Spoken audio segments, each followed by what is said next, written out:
ജീവിതം എത്രമേൽ പ്രവചനാതീതമാണ് എന്നതിന് വലിയൊരു ഉദാഹരണമാണ് ഈ ഞെട്ടിക്കുന്ന സംഭവം.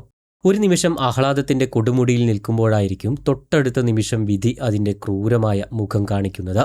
തിരുവനന്തപുരത്തു നിന്നും പുറത്തുവന്ന ഒരു വാർത്ത നമ്മളെയെല്ലാം ഒരുപോലെ വേദനിപ്പിക്കുന്നതാണ്. തന്റെ രണ്ടാം വിവാഹ വാർഷികത്തിന്റെ മധുരം മായും മുൻപേ ആ സന്തോഷത്തിന് മണിക്കൂറുകളുടെ ആയുസ് മാത്രം നൽകി മരണം അർജുൻ എന്ന യുവാവിനെ തട്ടിയെടുക്കുകയായിരുന്നു. കഴിഞ്ഞ ശനിയാഴ്ചയായിരുന്നു തിരുവനന്തപുരം കാട്ടായിക്കോണം സ്വദേശിയായ അർജുൻ വിജയുടെയും അധീനയുടെയും രണ്ടാം വിവാഹ വാർഷികം. സ്നേഹവും സ്വപ്നങ്ങളും പങ്കുവെച്ച് അവർ ആ ദിവസം ആഘോഷമാക്കി.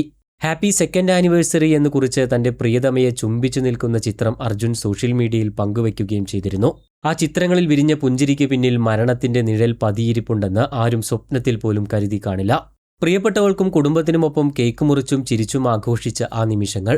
പക്ഷേ മണിക്കൂറുകൾക്ക് ശേഷം അർജുനെ കാത്തിരുന്നത് ഒരു അപകടമായിരുന്നു.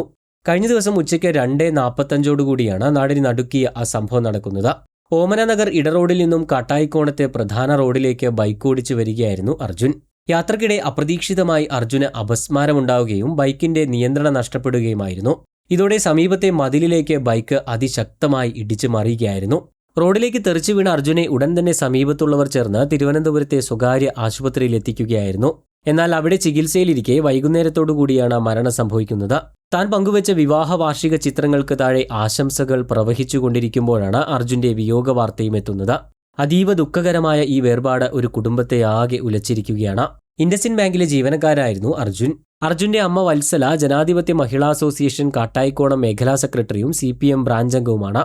ഭാര്യ അധീനാദേവി ചെങ്കോട്ടുകോണം SN പബ്ലിക് സ്കൂളിലെ അധ്യാപികയാണ്. സന്തോഷത്തിന്റെ നിറവിൽ നിന്നും കണ്ണീരിന്റെ ആഴങ്ങളിലേക്ക് അധീനയെയും കുടുംബത്തെയും തള്ളിവിട്ടാണ് അർജുൻ യാത്രയാകുന്നത്. മരണം എപ്പോഴാണ്, എങ്ങനെയെല്ലാമാണ് നമ്മളെ തേടി വരിക എന്ന് ആർക്കും പ്രവചിക്കാൻ കഴിയില്ല. എന്നാലും അർജുന്റെ ആത്മാവിന് നിത്യശാന്തി നേരുന്നു. പ്രിയപ്പെട്ടവരുടെ ദുഃഖത്തിൽ നമുക്കും പങ്കുചേരാം.